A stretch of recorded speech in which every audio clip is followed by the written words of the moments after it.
Hello everyone, this is DavidViadel23 and welcome to the Mandrago's Cave. Today we are gonna be talking about Spandine from One Piece. I have to say this is a disgusting character. There are a few characters in One Piece, more than I expected, that they are very disgusting, like his son, Spandam. Spandine is Spandam's father, and he's involved in all the Ohara incident. He's involved in all the tricks from CP9, in the Spandam getting into CP0.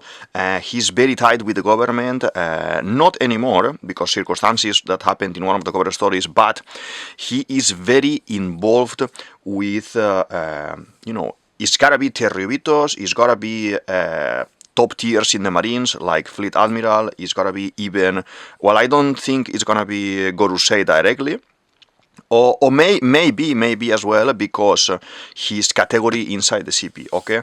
So, I'm gonna be talking about a little bit about 1133 as well, that I've seen, I just read, and obviously there will be some spoilers here, but the things that we have seen regarding Spandine, we already know.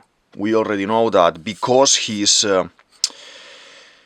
actions and his lies and his false report to the Marines and a false report to the superiors and as well to the newspapers, we had Nico Robin having the tremendous amount of berries for her head, being a teenager, and this is completely cruel and disgusting.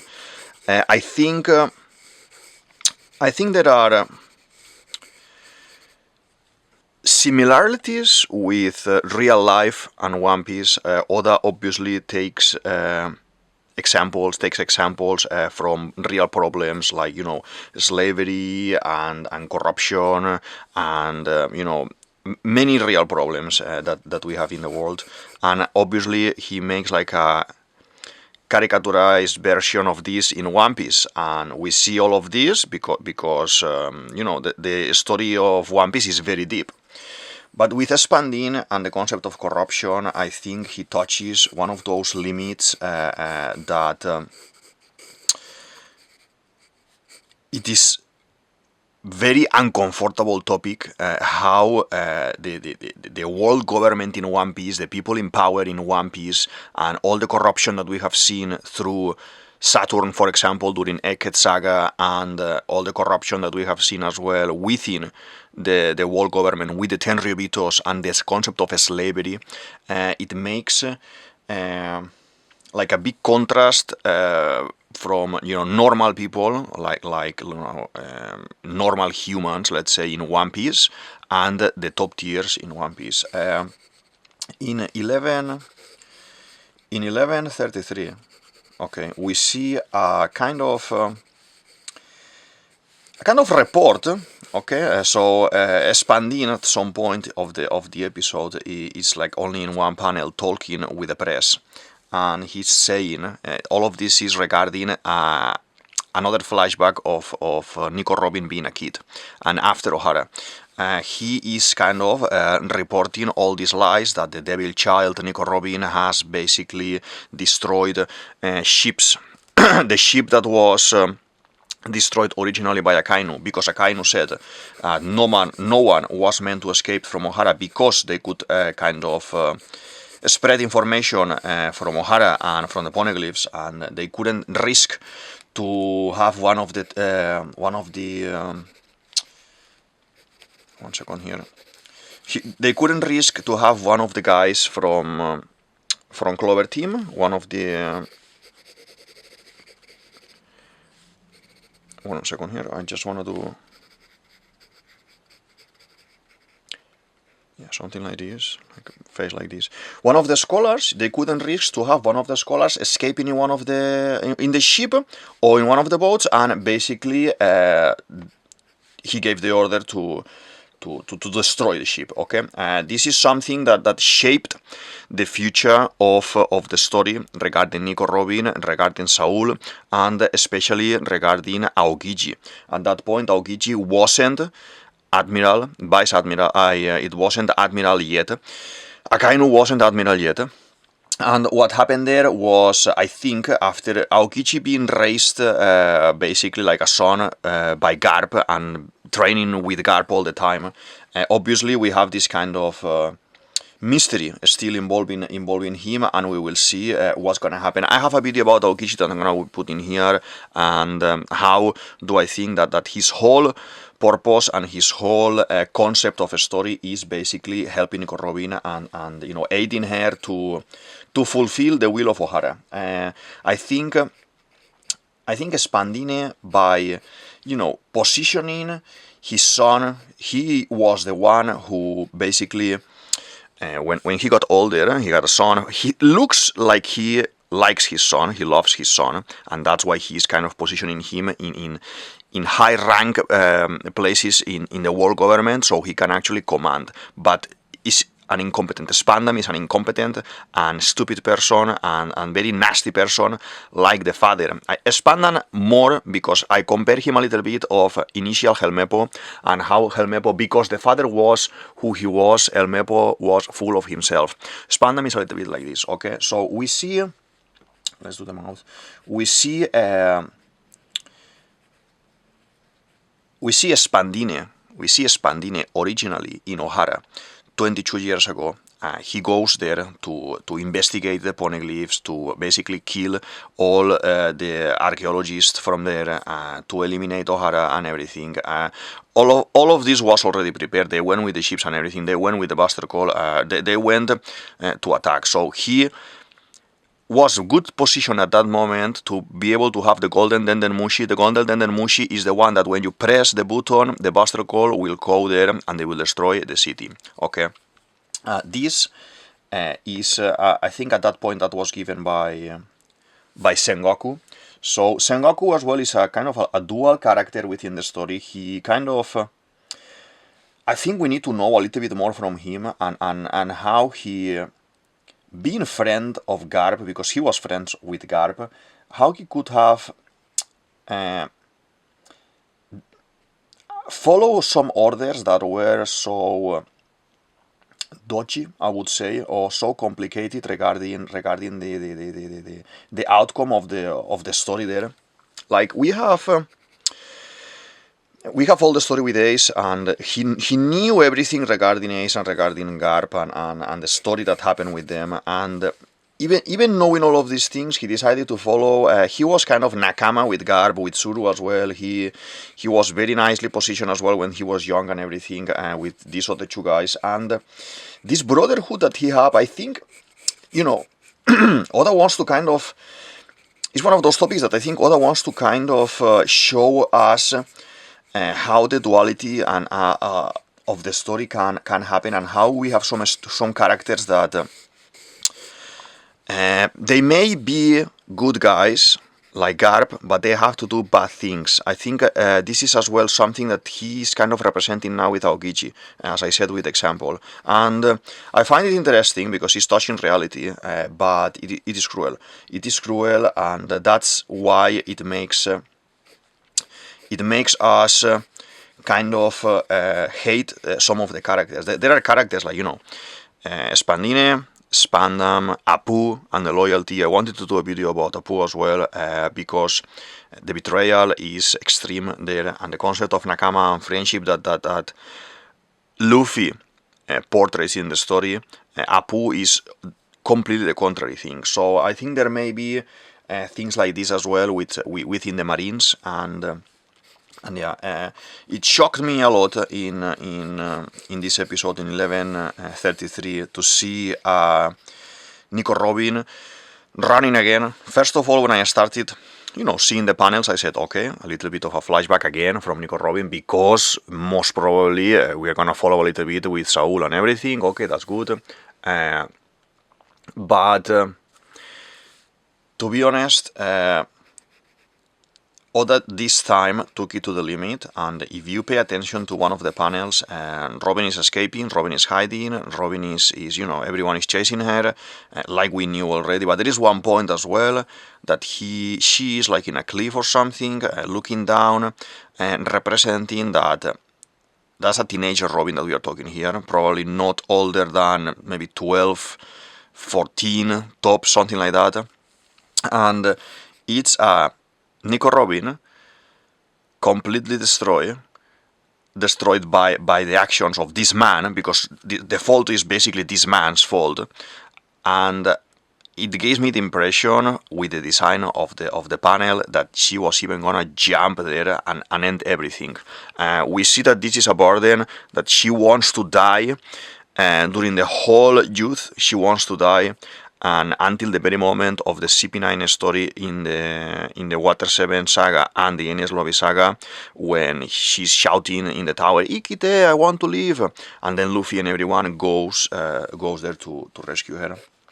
It touched me. This episode was one of those episodes that touched me. First of all, for this moment where it took me a couple of seconds to kind of recover and say, "Oh, actually, Nico Robin, she was gonna jump there." It's not only the moment that we have seen the Tower of Justice that she's completely burned with the problems from this man. It is actually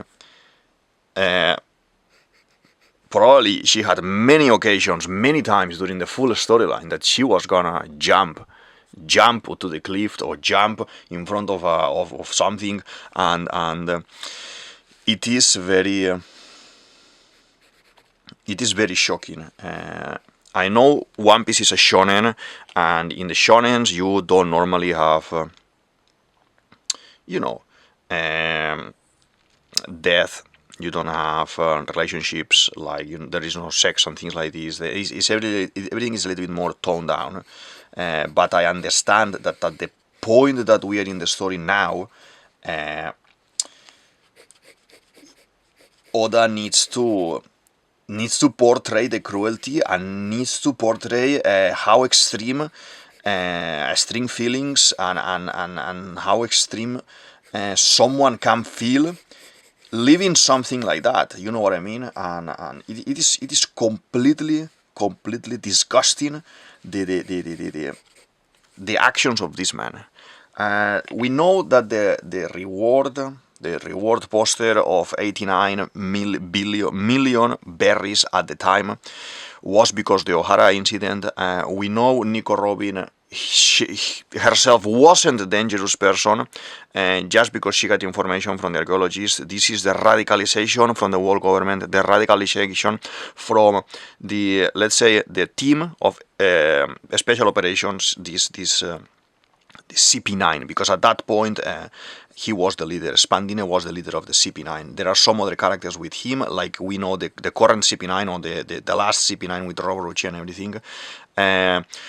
We don't see them, like a couple of them seem to have maybe a couple of Rokushiki techniques probably. I think Khalifa's father is one of them that we see there as well, with the surnames and the names and everything. One of them is Khalifa's father. And then having the gods of it's not gods, because this is a concept. Today's video has been very difficult because obviously I want to talk about nice things in One Piece and nice characters and nice theories and everything. This is not a theory, this is just basically a discussion today. But with Spandine and all the things that he did to put a child in that position, I never get tired of mentioning that Oda is a titan of storytelling and a titan of world building, because he makes the story real. It makes you hate the characters. Like, for example, Carlos in the Terribitos, in the Action House, we hate him. It's impossible to hate him more, and we want to punch him like Luffy, and Spandam as well. We want to hit him as well with the gun when Frankie breaks his face and everything in the Frankie flashback in Water 7. Spandine. If Spandine was someone who I felt a disgust about him, just looking at him, because what he did in the original flashback, after 1133, it had me revolted inside and overthinking about this man, how someone like Sengoku is the one who gave him. Think about it. Sengoku is the one who gave him the golden Endermushi so he can summon a Buster Call. Okay, and it makes me sick. To be honest, it makes me sick. I can't.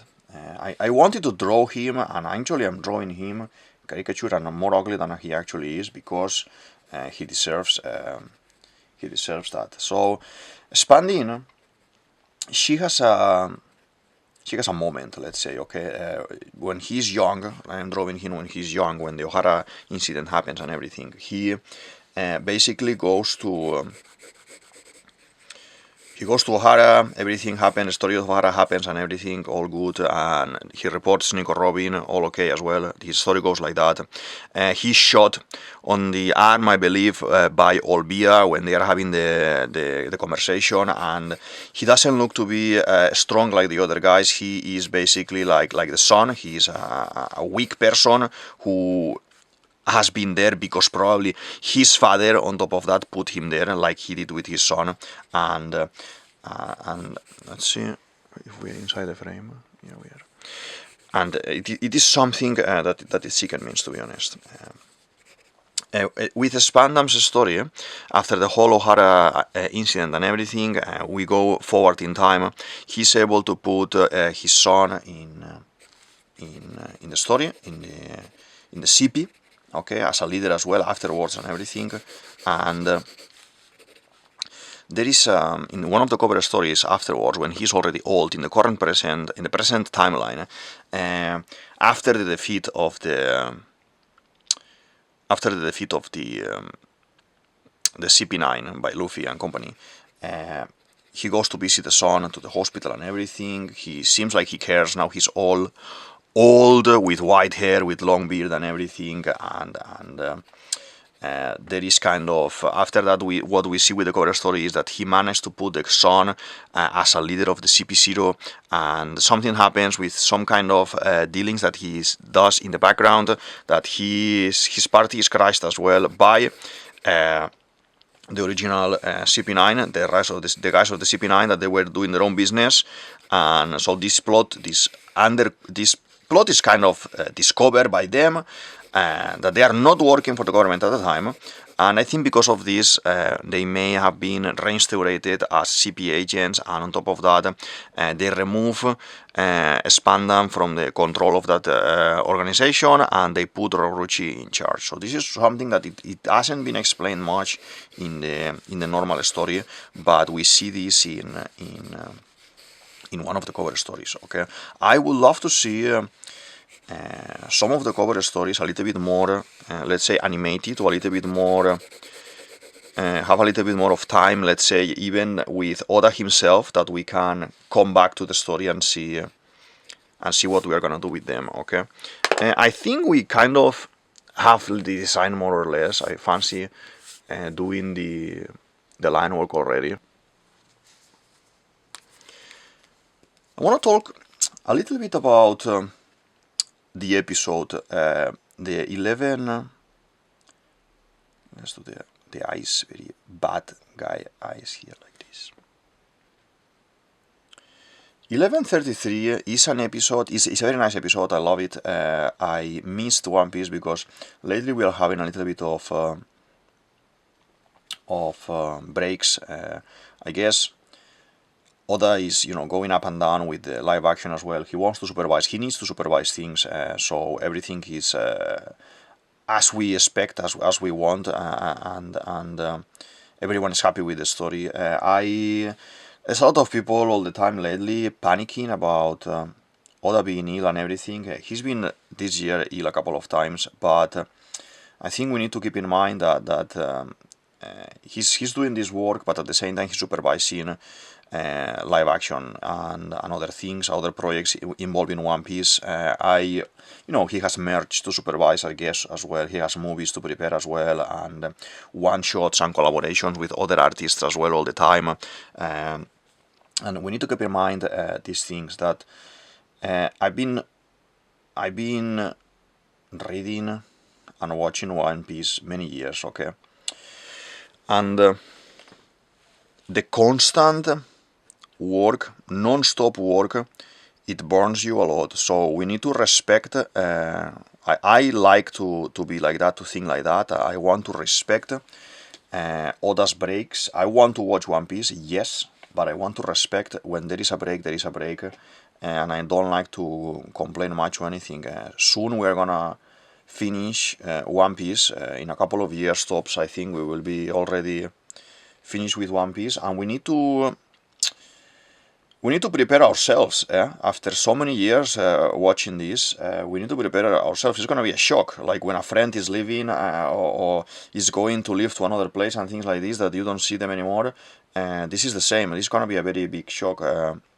There are people out here or out there like me that One Piece and the constant watching and reading and rereading and talking about it gives us a lot of life. And if we feel like this, like upset, even upset when we see that Oda is in a break for 2 weeks or Christmas break or because he has to supervise something, and some people get even upset and everything. We need to kind of prepare ourselves because the big hit is coming, and yeah, I don't expect One Piece to last much more longer. Maybe a couple of years more, and we are done with the story. Oda said it himself that we are almost done, and I think Elbaf is gonna be the last big saga. And after Elbaf, what we will see is gonna be probably a little bit of like a mini saga for Love Tale, a little bit of mini saga as well, fighting Imu or fighting the final for the world government and everything. And One Piece is gone. So I just want to ask everyone for patience out there, and let's leave him do his things, okay? Do his things, that he never disappoints, and just slowly we will get there, okay?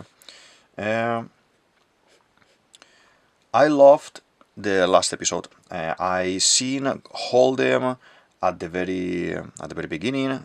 I wasn't expecting Hold'em to be there. I mentioned that he may be the character that was kind of bothering the people around and everything, because he's a nasty type of character, like Spandine, like Spandam, like Apu, like Carlos, and yeah, he's disgusting. So I wasn't expecting him 100% to be, but I said it in a couple of my previous videos. This needs to be one of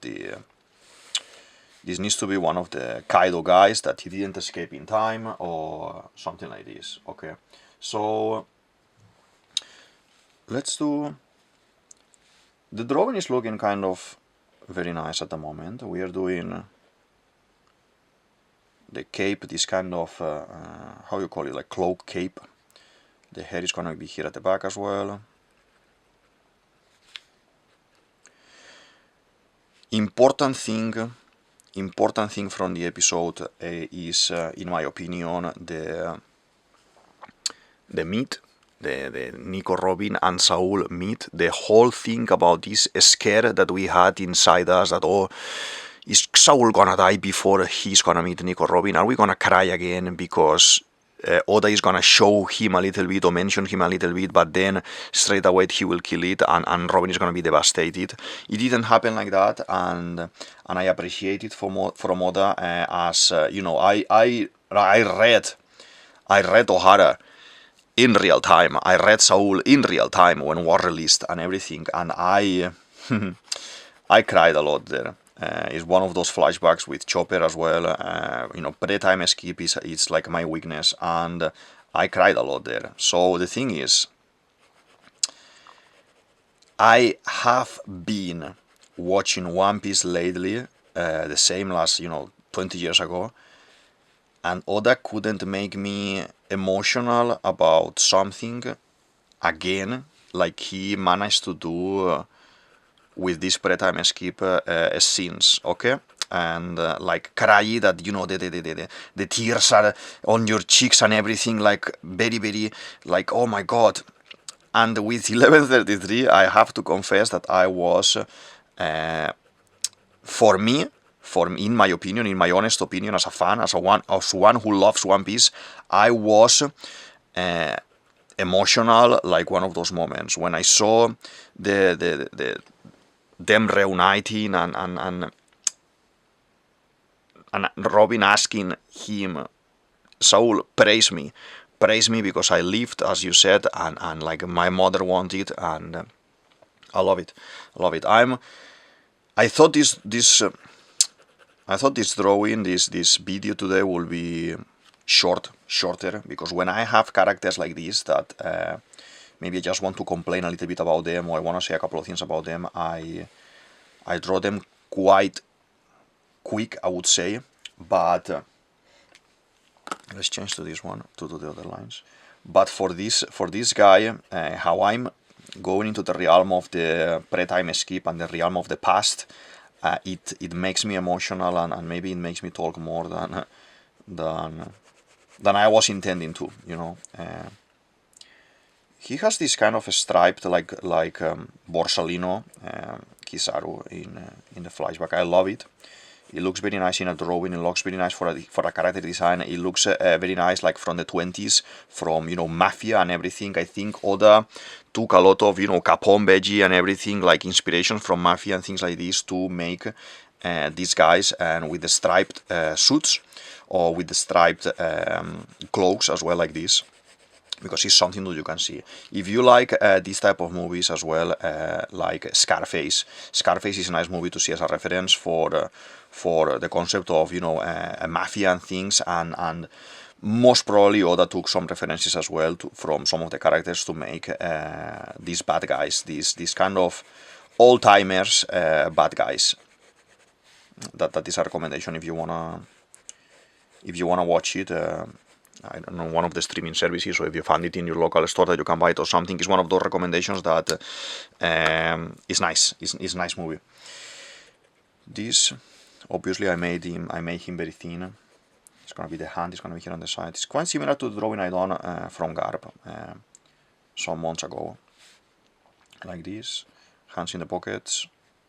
He is cocky, he is full of himself, he is the boss here. No one know, to be honest, how he was able to score this position in the Marines, and he's enjoying his life. He is being a radical, I compare it a little bit with Harry Potter.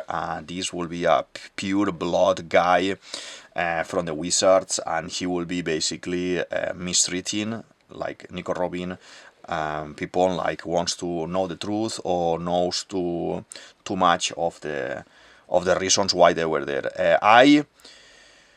I wanna think. I don't think this is relevant for the story or is gonna be important for the story, but I wanna think he may even be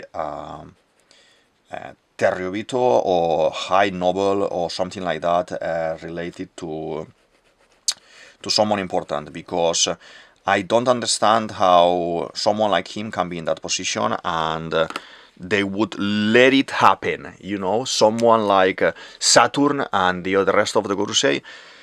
How would they let this happen? Because he must be from one of the families, like Carlos and the other bad guys, okay? And I don't think this is relevant. I don't think this is important. I don't think this may even be mentioned at any point in the story, but I don't understand. I understand that in One Piece, world government for One Piece, they reward the incompetence. Like, we have a lot of incompetent characters, like the Sun, and they cover their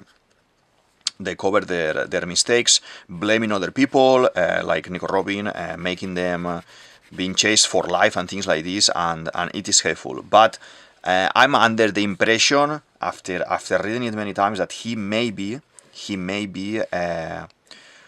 of maybe Terriobito level or thing like this, because if not, I don't understand. I don't understand how they can give him this slack so he can do whatever he wants, and all this power to summon something like the Buster Call and even manage the top tier secret service for for the world government. That is the CP9 and the CP zeros and all those things. It's very strange for me. Very strange for me. Feel free to put your opinion as well there in the comments to see. What do you think about this? If he may be one of these kind of rich guys or powerful guys in Marejua and later will be revealed, or no, he's basically just a normal guy. As I was saying, I was talking a little bit about Nico Robin and about the episode and everything. It made me cry. I was very emotional reading 1133. I love One Piece, I love other mangas, I love fantasy, epic fantasy, Lord of the Rings, Harry Potter, and you know, Tales of Alethion, Lord Olympus, and Greek mythology, Nordic mythology, like basically a lot of nerdy stuff, and I like to read a lot, I studied a lot as well, and I see Nico Robin, like, obviously with nerdy eyes as well, Saul as well with nerdy eyes, like they are nerds like me, like some of us who loves to read and likes to be like in doing our things and to be honest,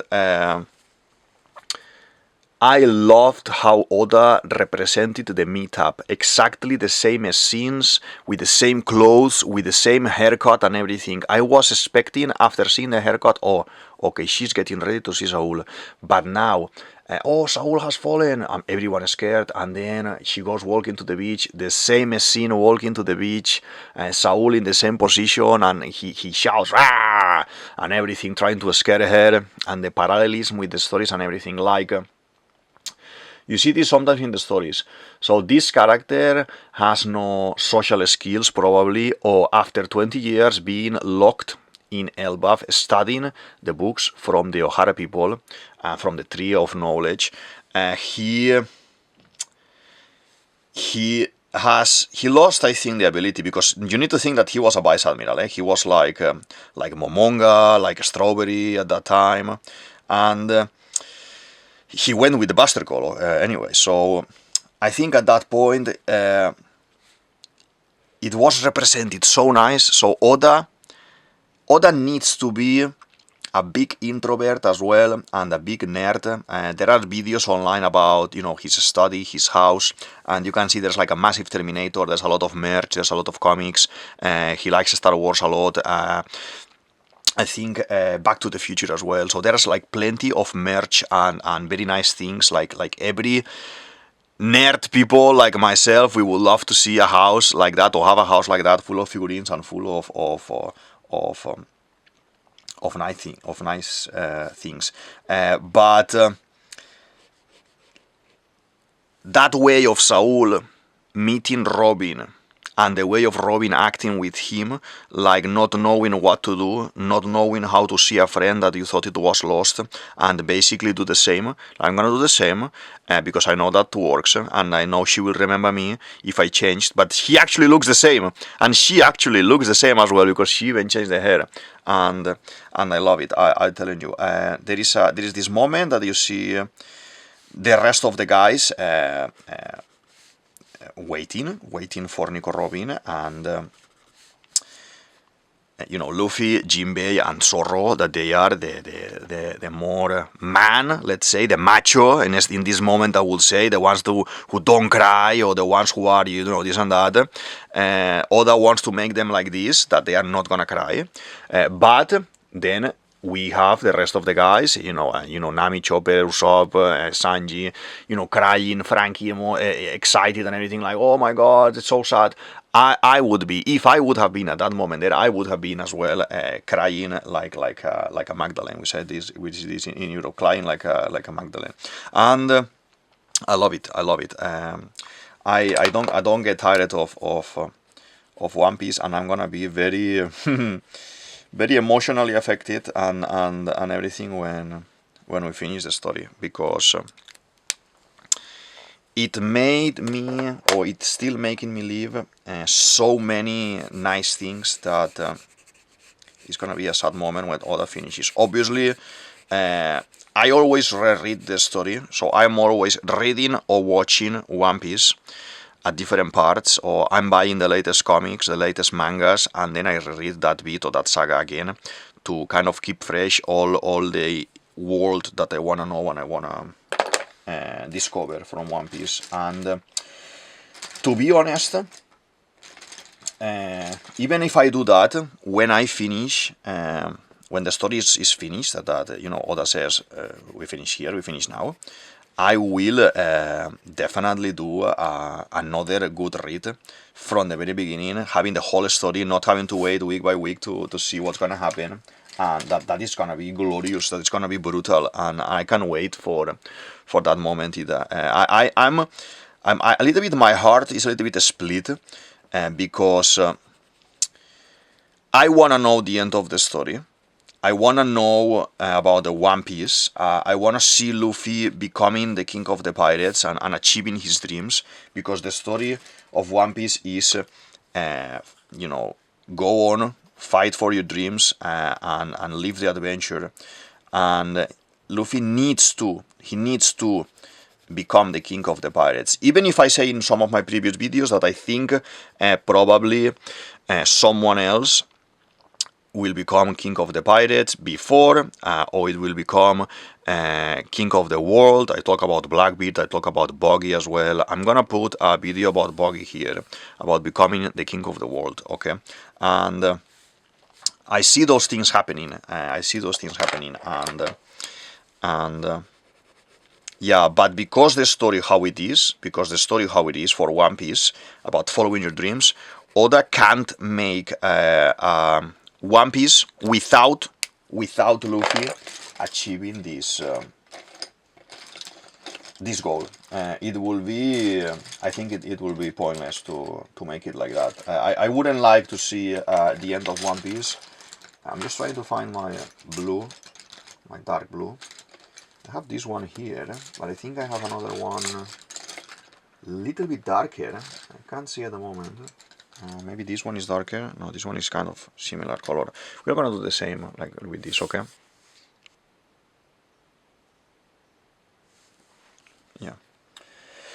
So yeah, as I'm saying, I don't think Oda is gonna make a final saga or a final moment of One Piece where Luffy is not the king of the pirates. Maybe he can even do something where Luffy becomes the king of the pirates, and then after him someone else is going to become the king of the pirates. That will be okay for me as well. But yeah. I love the episode 1133. I love the introduction of Elbaf. I love to see Harundin again in the story. Harundin is supposed to be the eldest brother. Loki is the little one. Harundin is the oldest one. Okay, we don't know if they have more brothers. If Oda wants to follow the royal line in Nordic mythology with Odin, Loki, and Thor. There may be as well Hela as well, that is the eldest as well, that she is goddess of hell as well. And there may be other characters showing up, members of the family. Maybe Harundin is not supposed to be the king, because if Loki is prisoner, okay, Loki is locked in to the tree, to the Adam tree. If Loki is there, the father is dead because Loki killed him. And Harundin is in an adventure, he was in the Rosa, he's going up and down. We need to think that Loki is locked already there 6 years. That is the same time that Shanks has been Yonko. So probably I think I would bet that Shanks was involved in capturing Loki and leaving Loki there, I would say, okay? So we can see other characters. I wanna see, I loved that Oda focused in Nico Robin this time. We see the sisterhood with Robin and Nami as well. We see this tone is a little bit not liking much the how he's behaving this trouser today in Forest Spandine.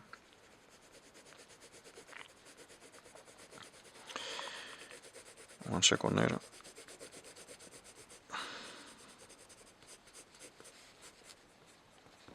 Sometimes when drawing in traditional, you know, need to be very careful when pressing with the tones, pressing with the colors, mixing different colors. I advise that you try to do always very subtle lines, like delicate lines without pressing much, and you press later when you have to press. The thickness of the paper when you are drawing traditional as well is very important because, for example, this one, it's a normal sketchbook I had around. I'm doing some of the drawings, have multiple, like even hundreds of sketchbooks around the house.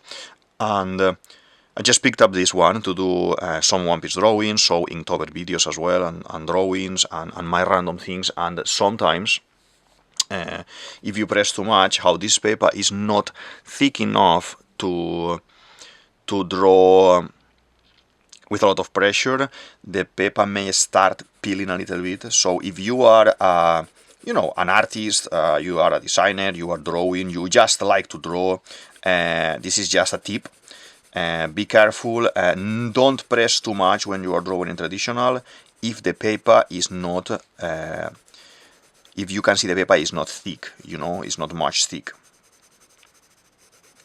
Well, like this, very nice. It's looking nice so far, I like it. We are missing to paint the purple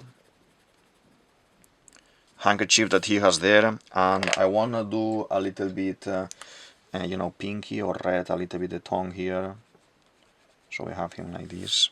Yeah, it's looking very nice. I just want to do a couple of extra lines, and I think we can say that we finished. I want to give as well, because the cape is kind of grayish, bluish, so I think I'm gonna do, yes, like this, very, very, very subtle like this, without pressing. I want to know your opinions about Spandine, so if you want to mention the sun as well, spam them and you know, complain and say how much you hate these characters, feel free to do it. I've been doing it already here like for like more than half an hour, and sometimes we need to do these things. I will be doing other videos like complaining about One Piece, let's say, you know, I want to do a Spandam as well at some point, and kind of there is more info in Spandam that I want to analyze, kind of going through his story and how much he made suffer Nico Robin as well, like the father. Everything not because he had any specific kind of order, yes, I think because the father kind of put this in his mind, and the father was creating like a contamination around him. You know, most of the time as well, if the father of the family is rotten, like in this case, you know, the son ends up rotten. You need to be very strong-willed. You need to have a very strong will to be able to kind of get rid of the misinformation and the bad advice and the bad, you know, this kind of people is guiding a son or a daughter to the same path that he is having, and is wrong. It's wrong, but he will not say, or he will not see that this is wrong because he is already radicalized, like the Death Eaters in Harry Potter. They are radicals following a corrupted boss, in that case Voldemort, in this case the world government, and they will not see these things. I expect desertions in the government and in the Marines lines. After Egghead, I mentioned this in a couple of my videos regarding Egghead. After what happened in Egghead, the transformations and the killing of that happened in Egghead, I see a lot of people that for me they are good guys from the Marines leaving. I think Kizaru, with his justice, he can't continue anymore being admiral. He needs to leave. I think there are people like Momonga. I don't see Momonga as a bad guy. I think he will leave as well. There are other radicals. I think Strawberry, for example, for me is a bad guy.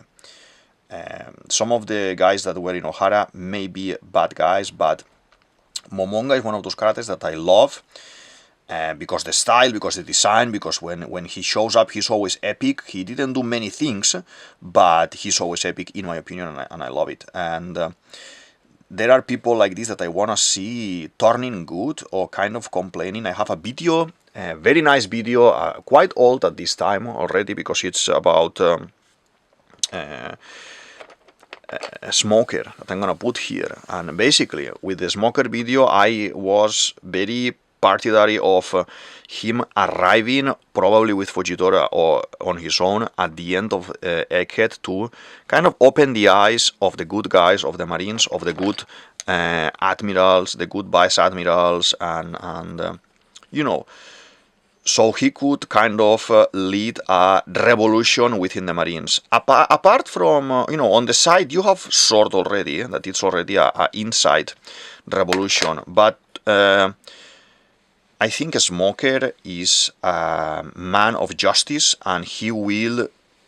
No, I don't think he would act in the background, if you know what I mean. I don't think he would say, oh, you know, I'm gonna join Sword, or I'm gonna be part of Sword, and in the background I'm gonna be kind of putting these things upside down, and putting the bad guys upside down, and kind of overtaking the Marine, like Drake, Kobe, etc. they are doing. I think Smoker is a character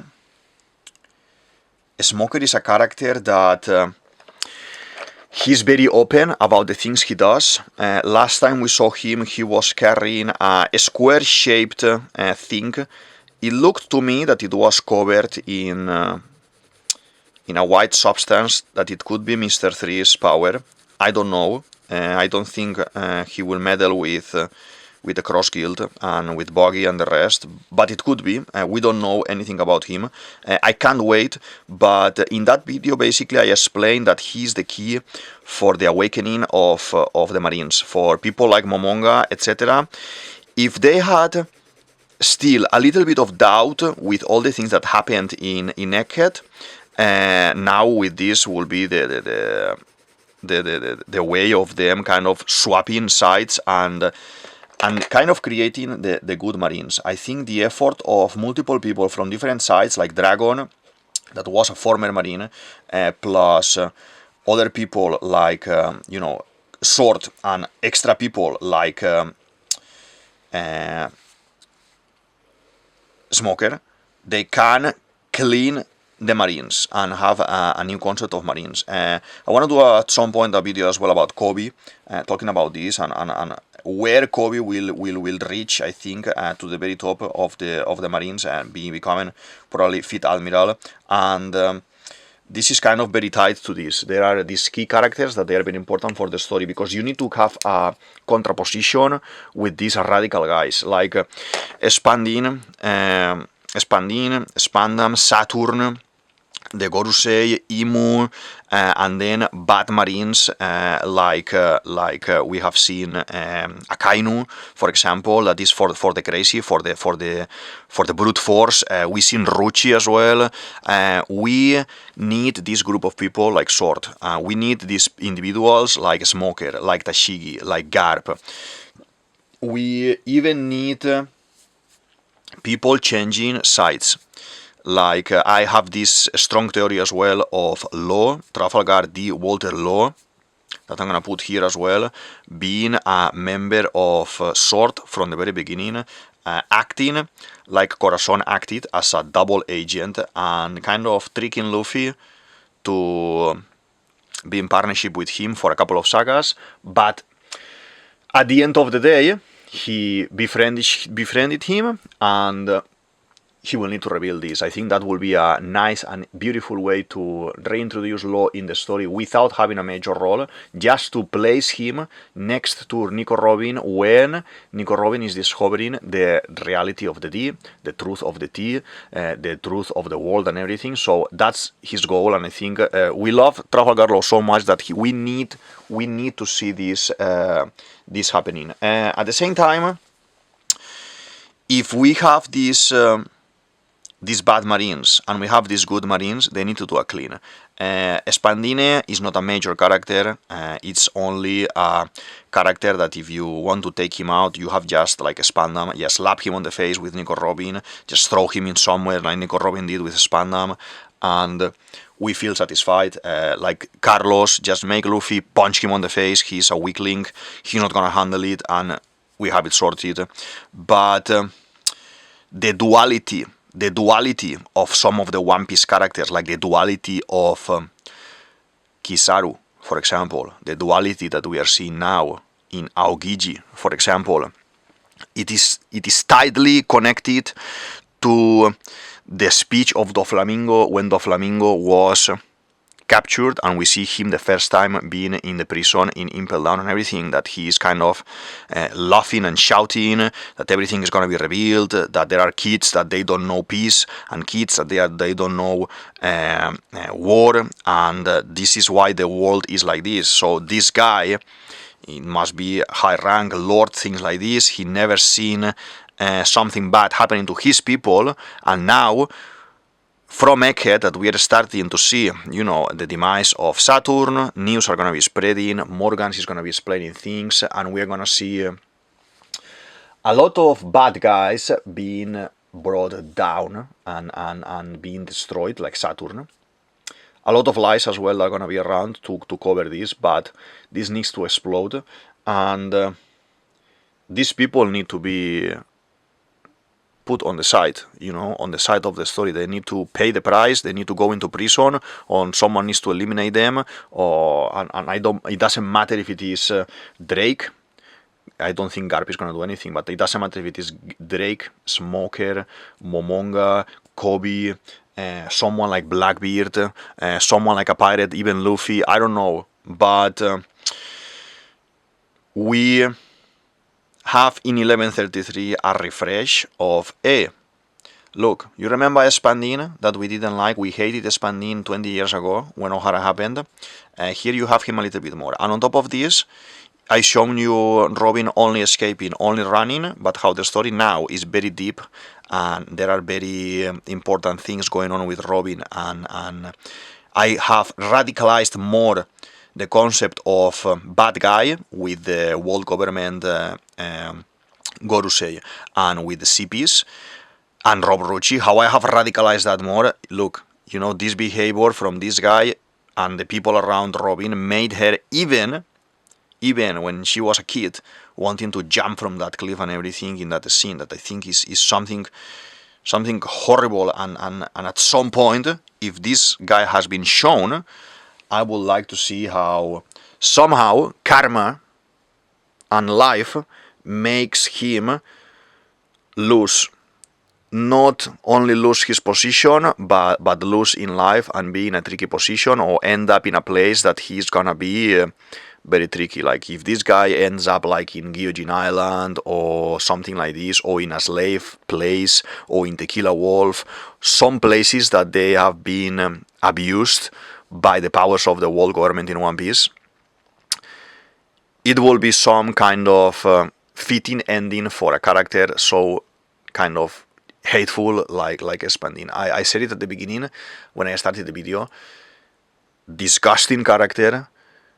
It is nicely done from the creator, from Oda. Oda created a character really nicely done, so we can hate him, and you know, that is very difficult to do in a story, and more when a story is so big. And I put examples from Harry Potter, I put examples like from Sauron, Lord of the Rings, from King Joffrey, from Game of Thrones, things like this, that are characters nicely done, that you hate because they are rotten to the core, and they are bad guys to the core. No, because they are bad, in fact, because the insides are bad, and the things that they do are retorted. And that is what makes the real character, the character seems like it's a real person, so you hate it even more. I think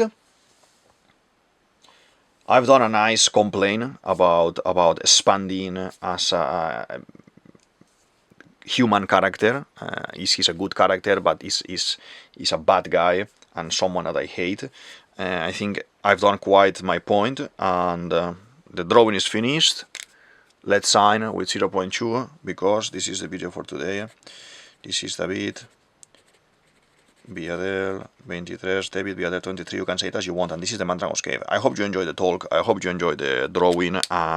Feel free to, comment, like, subscribe, share with your friends, with your nakamas, and all of these things that we do on YouTube. And drop any recommendation as well in the comment section. If you want to see someone specific, you want me to draw someone from One Piece specific, I will take it in my list. I will put it on my list and I will draw it. Okay, thank you very much, and I'll see you in the next one. Bye.